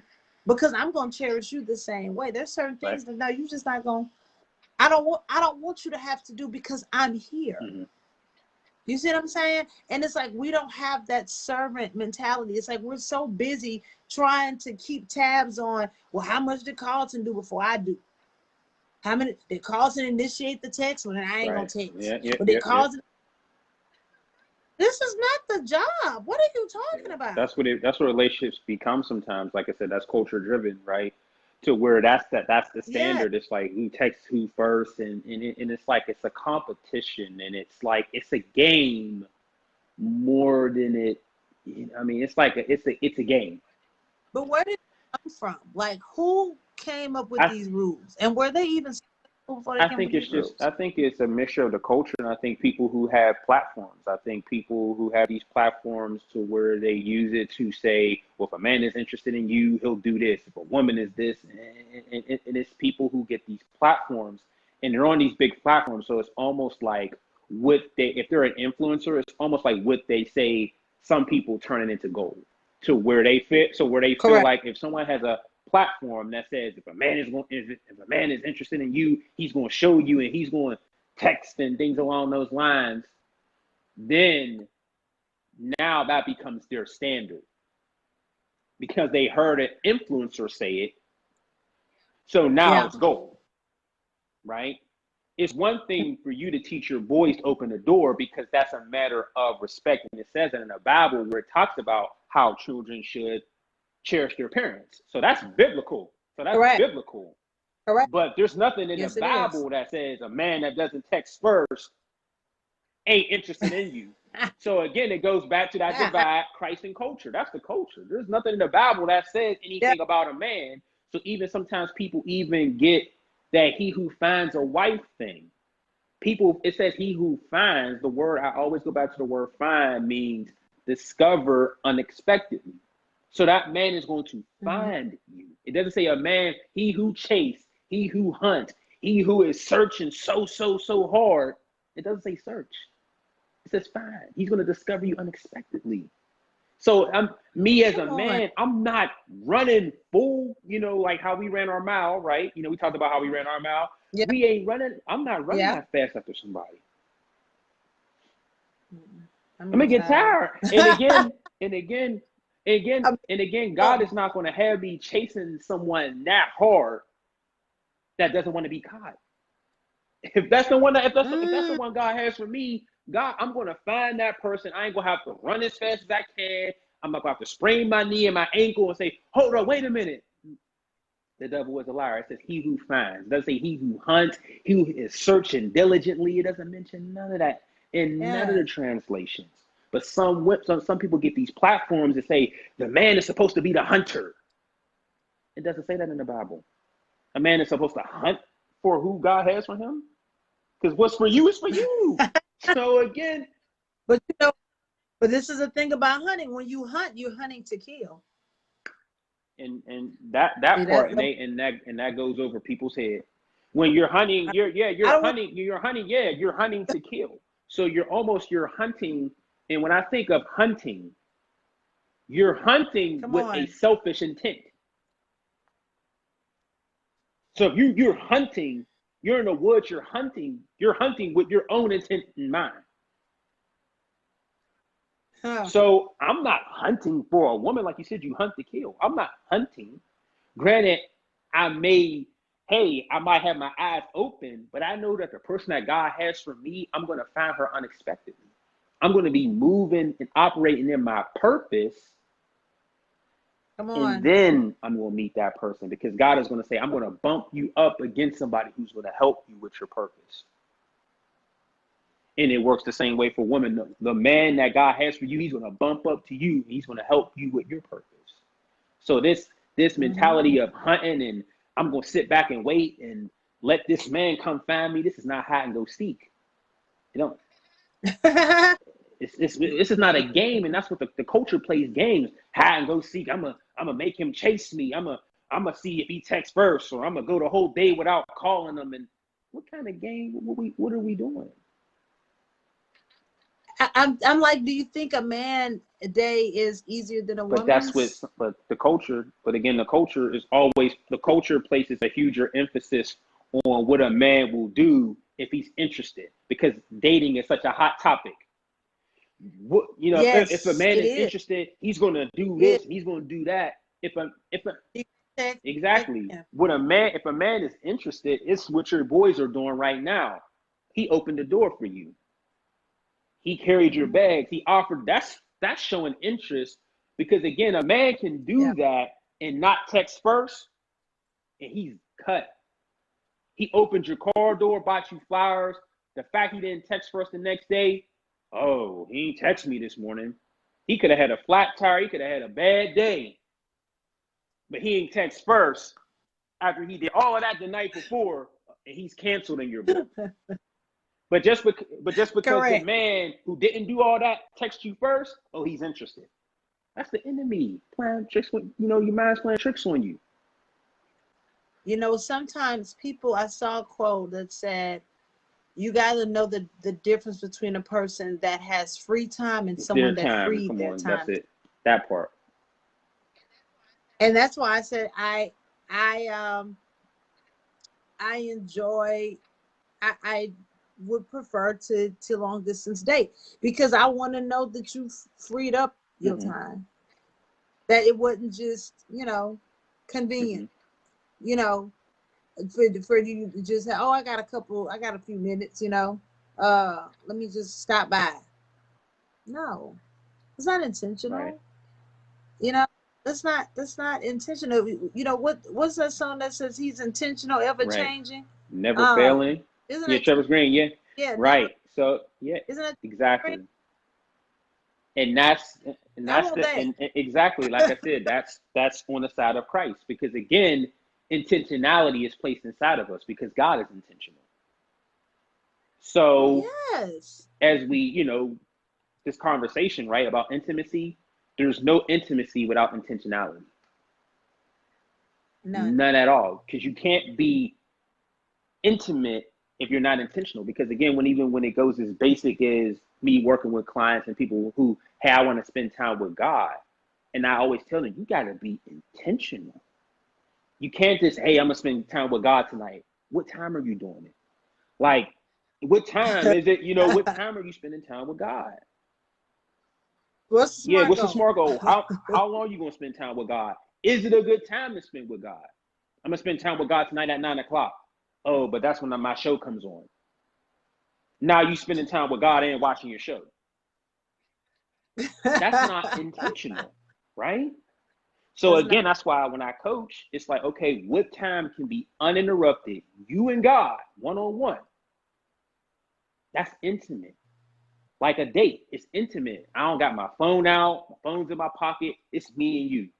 Let's vibe and let's enjoy ourselves, right? But if I'm on my phone looking at Instagram, like, I joke all the time and like, hey, somebody could have been like, they could have mentioned like, man, my sisters, used to beat me up. You all on your phone, like, oh, that's cool. Missed the whole moment. It's like, I just said my sisters was popping me in my head and they don't think much of me. You like, oh yeah, that's cool. How old are your sisters? Because you ain't even paying attention. So again, you don't even care. So again, you can't be intimate without intentionality. There's not one without the other. You can't have intimacy. You can't have closeness, familiarity with God without being intentional. Because again, God works the same way. The reason why God is because of his intimacy and his intentionality. He's so intentional to the point to where he planned every detail of our life before we were even formed. That's how intentional God is. So we have that same level inside of us. We just have to tap into it, but it also takes the right person to help us tap into it. I have a question for you. Since you read some of intimacy, what parts really resonated with you? I mean, it was. I think I wouldn't say all of it, but I was gonna say. I think the part. I know the part that sticks out was like the. I think it was like the psychotic phase or something along those lines. Like, Because yeah. again, it's just like it related to me because I've been in that type of relationship to an extent, to where it's like, we fighting for this relationship and people think we're crazy for fighting for it, but it's like there's a level of love that's there, and and Yeah. just the vulnerability in that. So I know that part really really stuck out. The first two parts too, like I said, I like how it goes between his and hers, and it was kind of like a man's perspective, a woman's perspective, and just like that vulnerability. And that's how, honestly, people should communicate, but a lot of people Yeah. don't communicate that way. A lot of people are Mhm. not that vulnerable. They're holding things in, and then relationships don't work, or people quit on relationships too early. You know what I mean? That type of thing. I gave up too early. Why? Because they weren't vulnerable. A man doesn't, like we talked about last week, doesn't know how to express himself. So a man doesn't know how to Mhm. say that, what you wrote. So again, he's just, man, I'm out. I don't want nothing to do with you, right? Meanwhile, it's like, you know what? I'm running. I'm not running from you because I'm not happy. I'm running from you because you're pulling on something. You're exposing something that I didn't expose in my intimate time with God.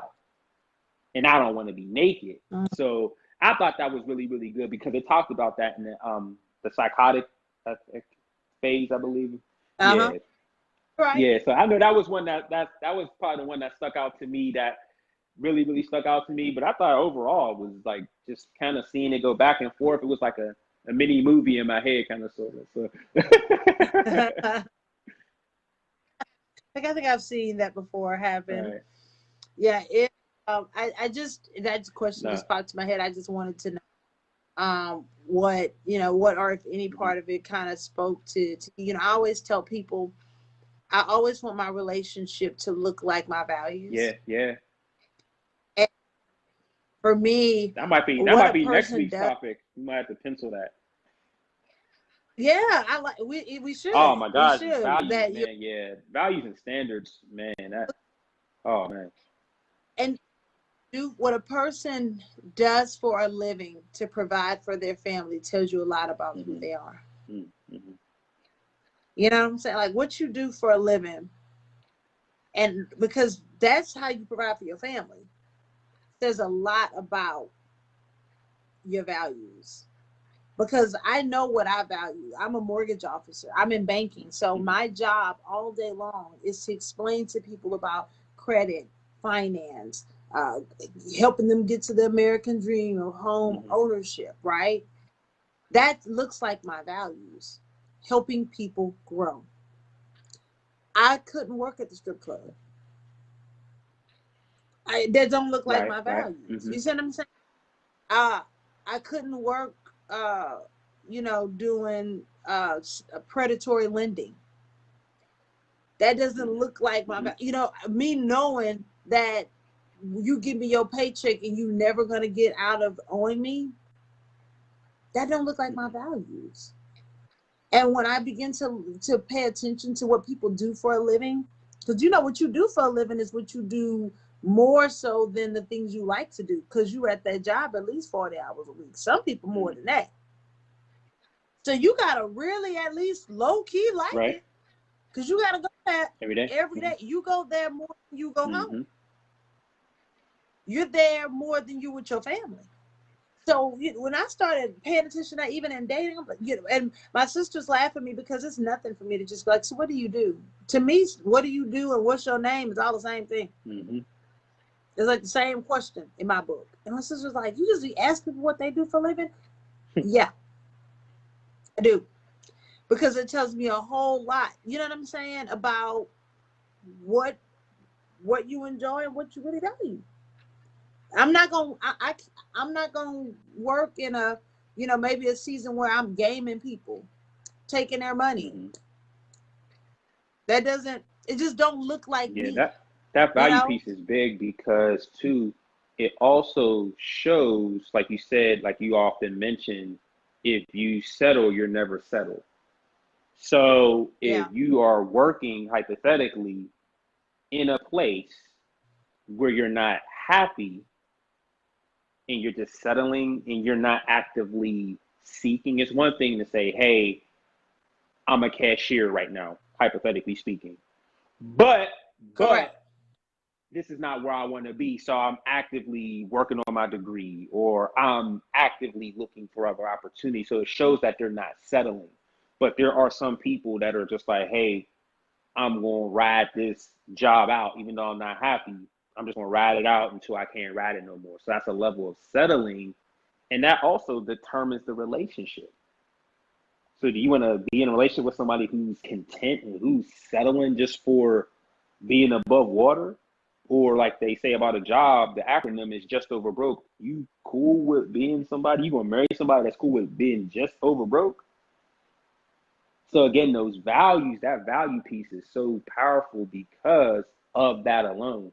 Somebody who is not in their profession, because I feel as adults, we should either be either in our profession or trying to create a path to our profession. It. But I can remember when I was a cashier in college, but guess that looked like my value. No, I wasn't going to be a cashier all my life, but I had a servant's heart. Yeah. So even in being a cashier at Walmart and at Sally's and at Family Dollar, guess what? I had the biggest smile. I greeted people. I laughed with people. I made kids do things for their mama. And why did I get to enjoy it? Because it still looks like my values. Servant. Right. Exactly. And that's what people don't pay attention to. That resume means something. And I've read plenty of resumes. Resumes mean something. They tell you a lot about a person. It's just like when I look at people's credit and they instantly want to try to explain to me like, oh, well, no, it wasn't really. Yeah, it was. I can see your season. I know when you was living above your means. I know when it got really bad.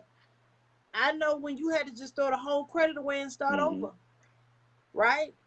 And it shows me your jobs. And it showed me how long you were on a job, or how long you lived at that so-and-so address, and you had to move around a lot. See, it tells the story of the things that you're trying to hide.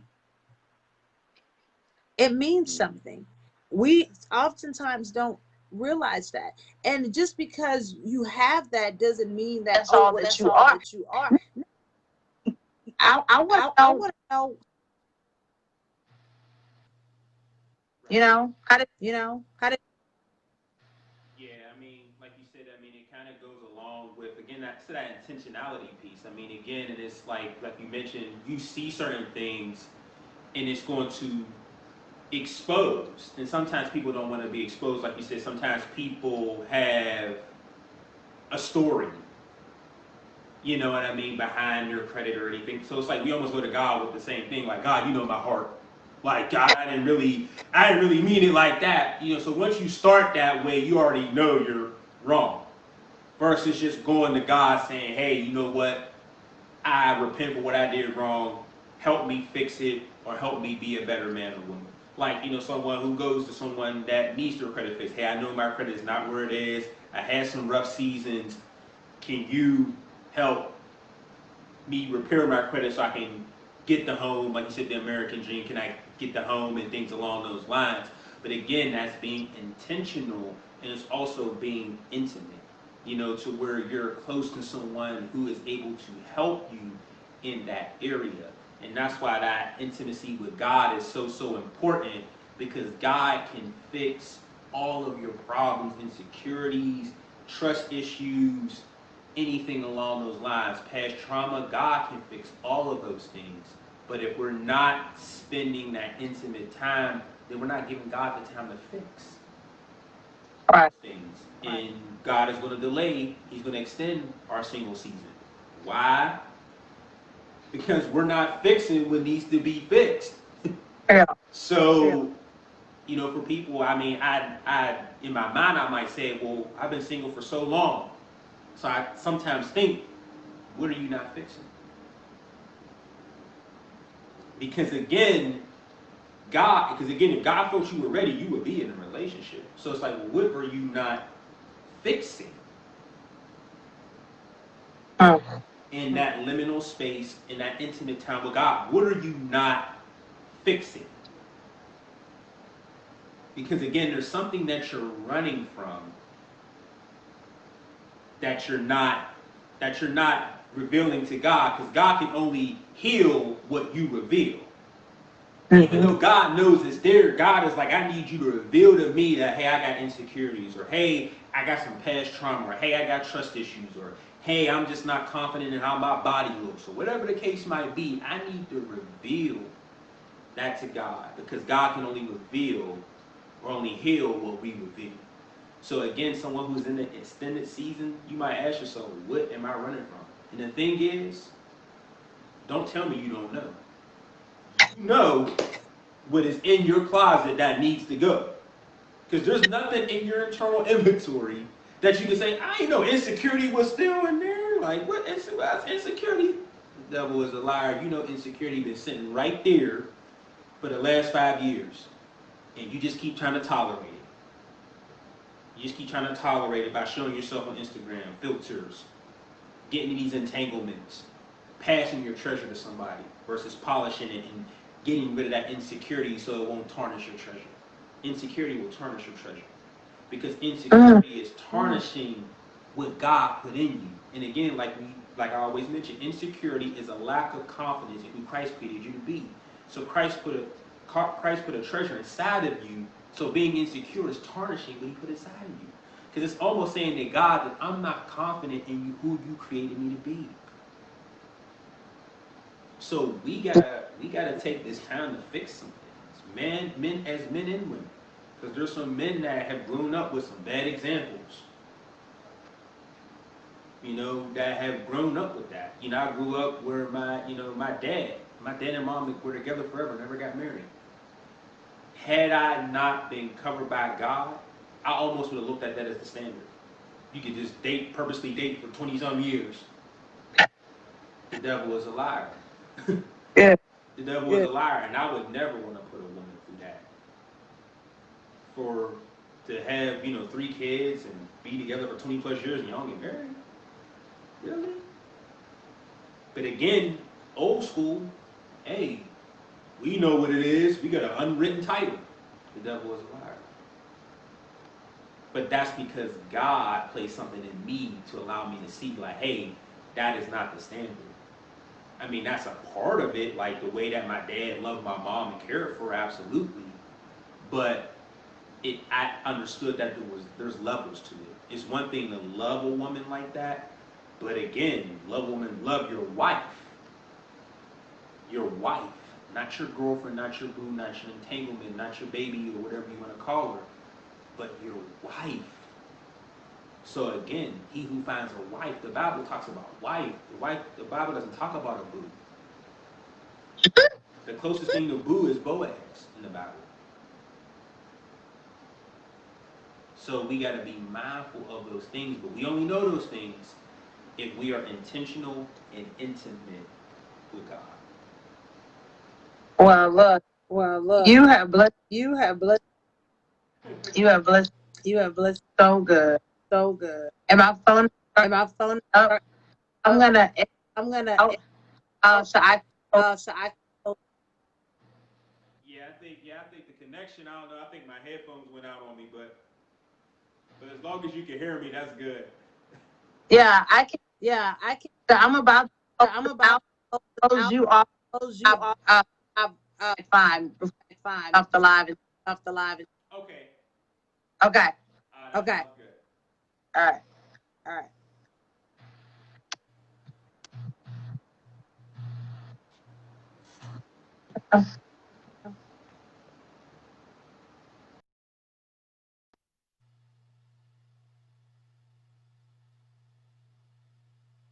Can y'all hear me? I feel like y'all can. So, got frozen some kind of way. Thank you guys so much for joining us tonight. I pray that something that has been said really, really, really, really, really resonated with you and helped to break the yoke off of your life on purpose. If you have not gotten the book Intimacy, you definitely want to get your copy. I dropped the link in the post. So feel free to order your copy and I will ship it signed to you. Thank you so much for being a part of me and Carlton's Live. And we'll see you next Thursday, same time, 8 p.m. Central, 9 p.m. Eastern, same time, same place to enjoy our time together. We love you guys on purpose. Please share our live, and I pray that it blessed you. Good night.